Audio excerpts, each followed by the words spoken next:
In this video, we are going to look at the hardware implementation of USB 2 communication between PC and FPGA. We're looking at the final results. Right now, I'm getting a data rate of 135 megabit per second. The data rate can go up to 250, but I have deliberately reduced the data rate so that the less process is taken when I'm recording this video.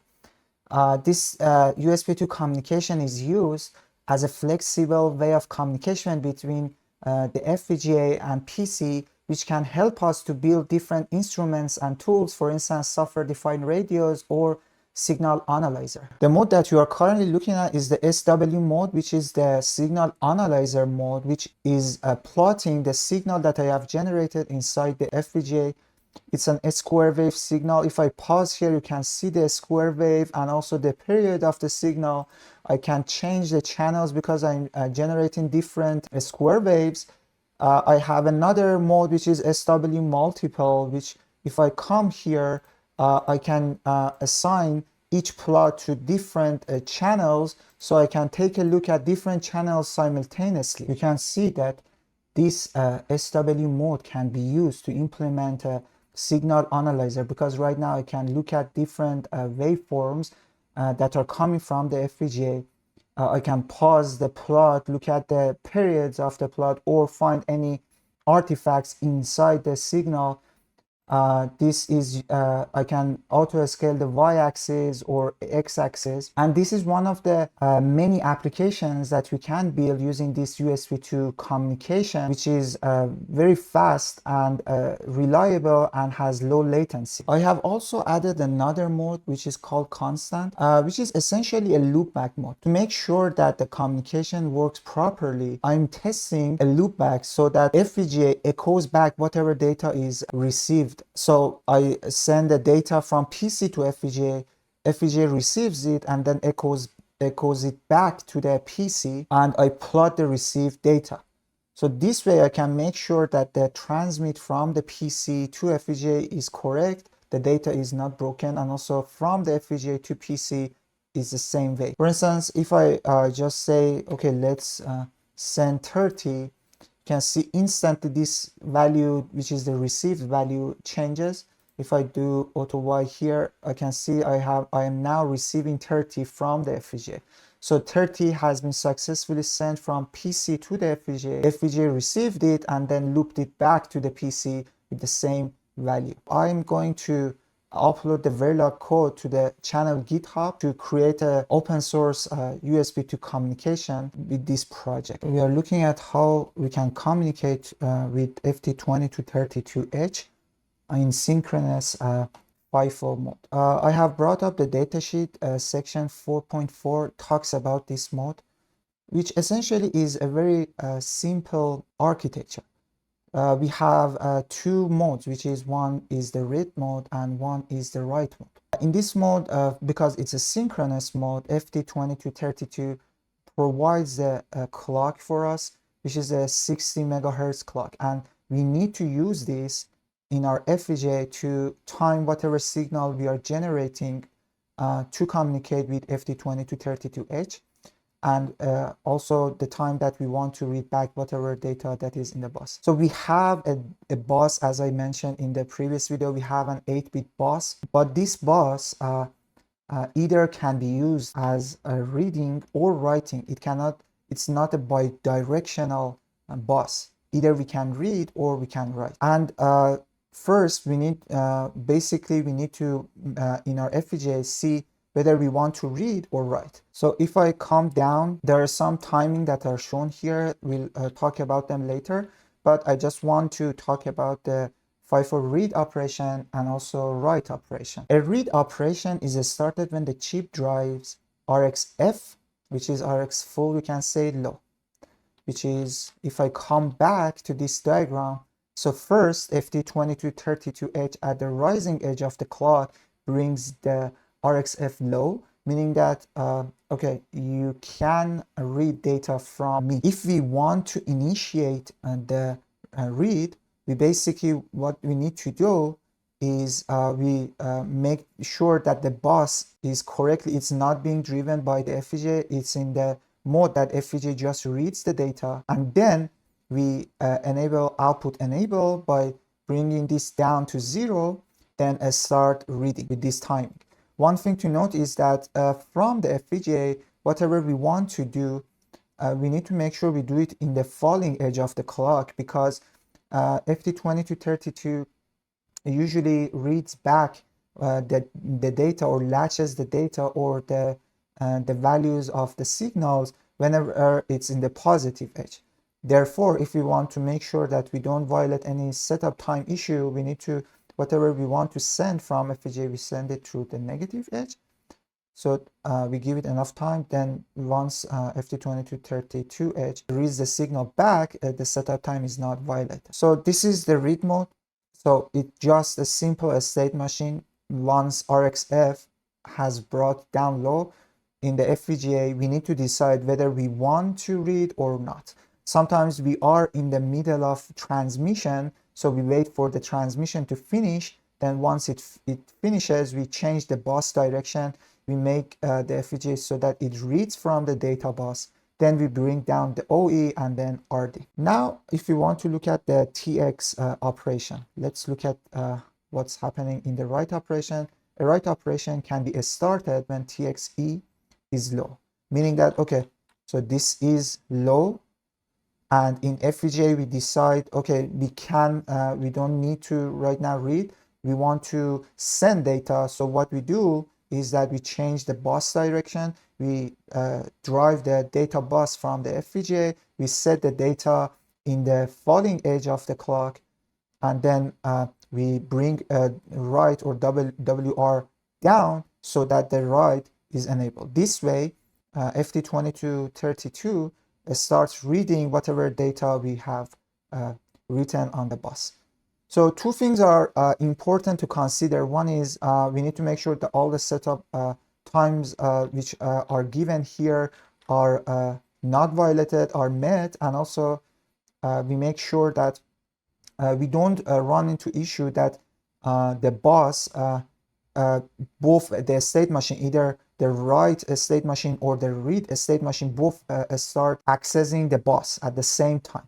The bus either can be in the read mode or the write mode. If we are in the write mode and we are sending data, the read state machine needs to wait for the write to be done, then starts taking ownership of the data bus and starts reading back. So we need an orchestrator so that the data is correctly assigned either to the receive a state machine or the transmit a state machine. We are going to look at that in the Verilog. But this is a very simple state machine. If these points are considered with great detail, we don't run into any other issue. In this video, my assumption is that we have a minimum knowledge of how state machines are implemented in FPGA using Verilog. But if you are interested in knowing more about the digital implementation inside the FPGA using Verilog, please comment down below. So if there is enough interest, I can create another video just describing the hardware implementation, how we can make the state machines, and how we can create a digital circuit. In order to avoid making this video very long, I'm just going to explain some of the key considerations in the Verilog implementation. If you're interested in a video that I explain all of the Verilog implementation in detail, please let me know. You can go and take a look at the code at channel GitHub and try to replicate it. If you want further explanations and you are interested in having a separate video talking about all the state machines, please comment in the comment section so I can, if there is enough interest, I can create a different video for this purpose. One item that I mentioned was that the data bus is not bidirectional. Either we are in the read mode or the write mode, and based on the mode, we need to either drive the data bus or release it. This is done in the Verilog implementation by basically just this one line. Basically, by if the write negative edge, which we called it write n, is 0, meaning that we are in the write mode, we assign TX byte reg to data. This is the register that in the state machine is used to generate the data that we want to send over from the FPGA to FT22H. If we are not in the write mode, we just need to release the bus so that FT2232 takes the ownership of the bus.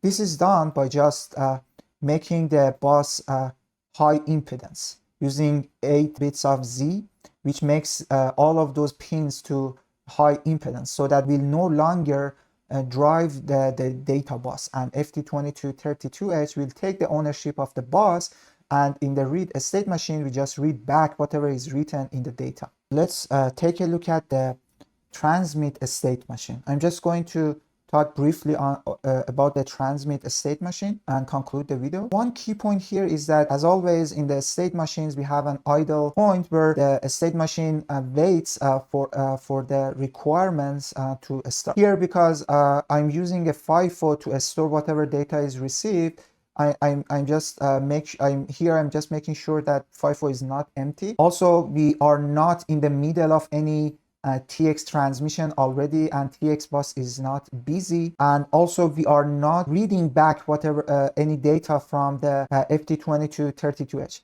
This is done by just simply look at the RxF signal, because if RxF signal is 0, I just assign FPGA to read back the data from FT2232H until it's 1. So meaning that we read a complete cycle and empty whatever data is inside the FT2232H. And then once this becomes 1, we start transmit a state machine. Once requirements for the state machine of transmission is satisfied, that state machine starts working. One thing that I will describe in the next video when I'm talking about the implementation of C++ is that we are sending the data in frames, and each frame has 9 bytes of payload which have our data.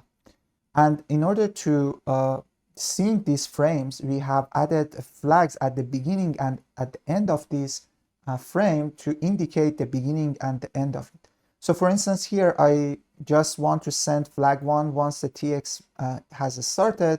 I assign flag 1 to TX byte internal, which is then replicated in the data bus, and then I make write n int, which is the internal n, which is then replicated to the write n to 0, meaning that I have started writing to FT2232H. So this way I first send flag 1, then flag 2, while keeping the write n equal to 0.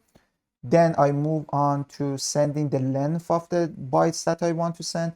Here we are having fixed number of bytes sent every time, which is 9 bytes.